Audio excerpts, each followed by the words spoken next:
The stock market has performed incredibly well since March of 2009, showing impossible resilience to any correction. This time is really different. All that was needed was the Fed's magical wand to wave and create lots of fake money with no repercussions whatsoever. Thanks, Fed. You're my best friend forever.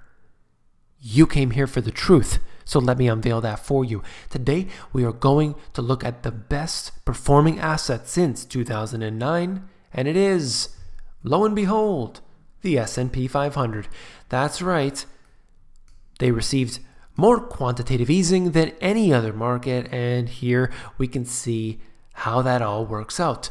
Increasing nearly 400%. This is the total return performance of major global financial assets since the record low for the S&P 500 on March 9th, 2009. So we are going back exactly 9 years to look at all of this, to compare it.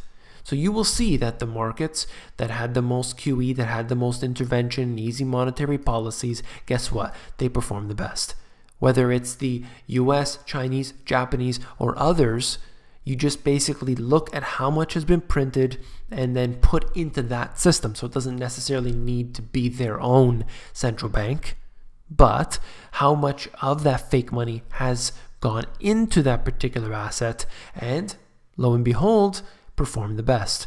That's the way it is. Compare that to something like, for example, gold or silver. You're not going to see central banks printing up money to buy these things. Okay, it doesn't work like that. So as a result, their performance has been, I would say, dismal in comparison to something like the S&P 500. There's no doubt about that.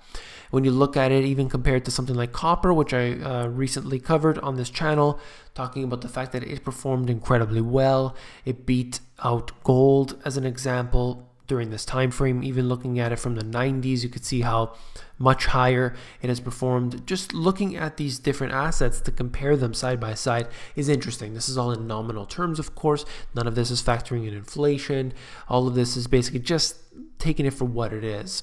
So once again, I want to reiterate, when you engage in monetary quantitative easing, fiscal, generation that they have in this silly printing press and stimulus measures from the TARP type bailouts, when you look at it with this absolute mess that they've created by loosening the lending practices all over the place, particularly with housing, but it's also in in all cases within the financial industry, allowing these regulations that there should be very, very minimal regulations, and the ones that are actually good, the ones that actually protect the people, are unfortunately repealed, removed, and this system is allowed to basically go off into territories it should never be in, derivative products and everything else. These are all a bunch of garbage, and they sit on top of our system and become disastrous. Now, you're probably wondering, there's that missing group that's not here on this list. Why isn't it here? Well, not allowed to talk about on this channel anyway,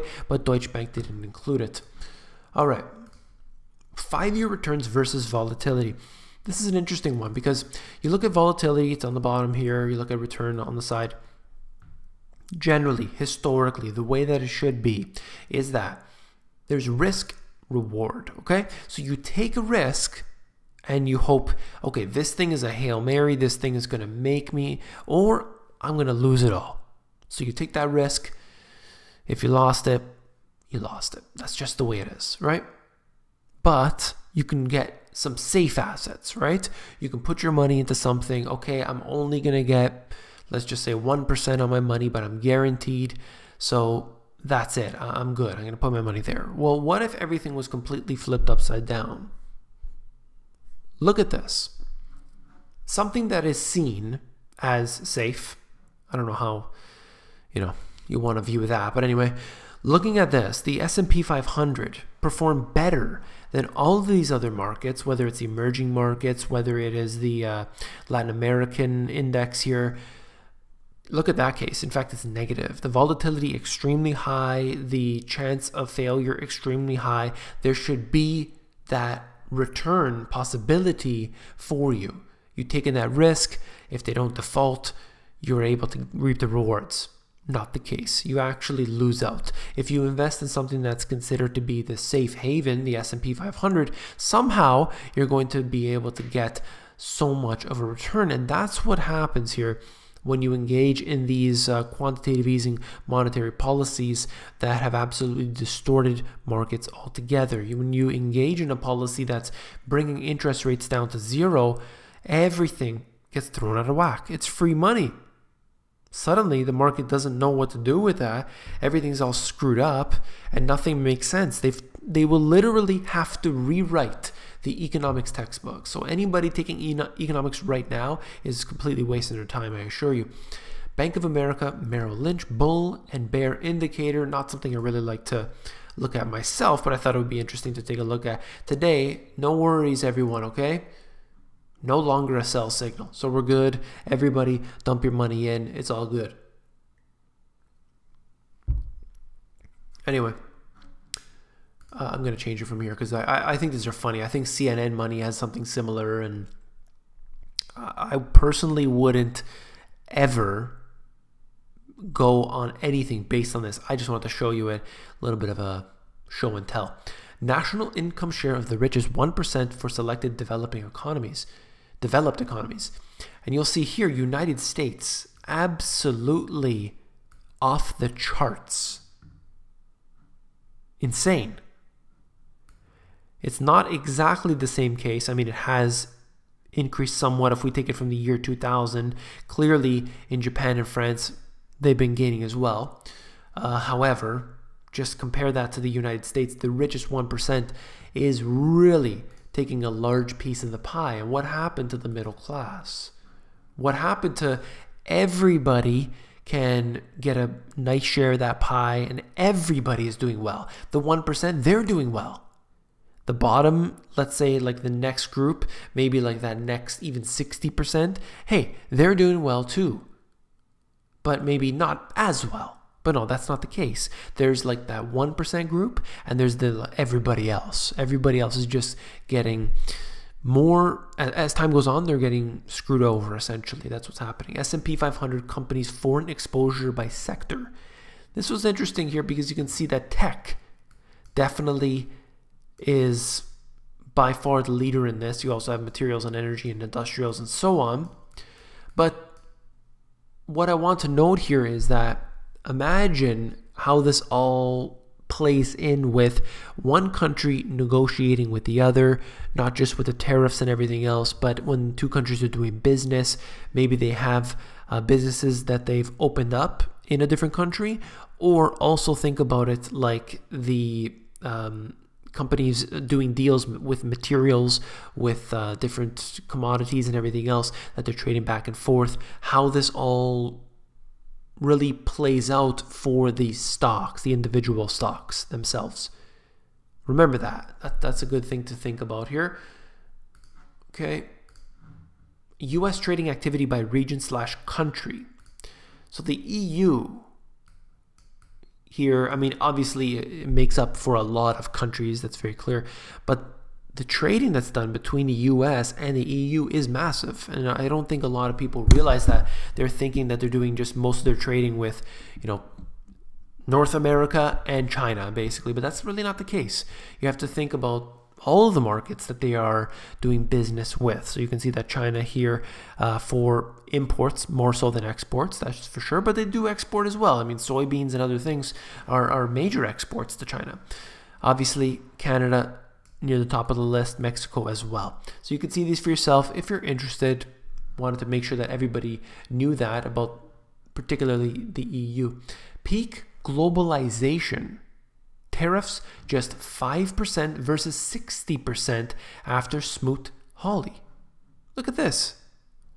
So everyone's been talking about these tariffs and protectionists and isolationists and all this business, but it's interesting to see how times have changed.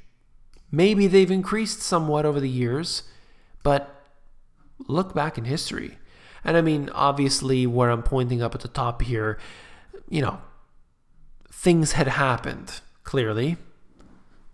But still, I mean, even if we look at it from this time frame after that period of time, you know, they've still been relaxing on all these tariffs that have been put in place.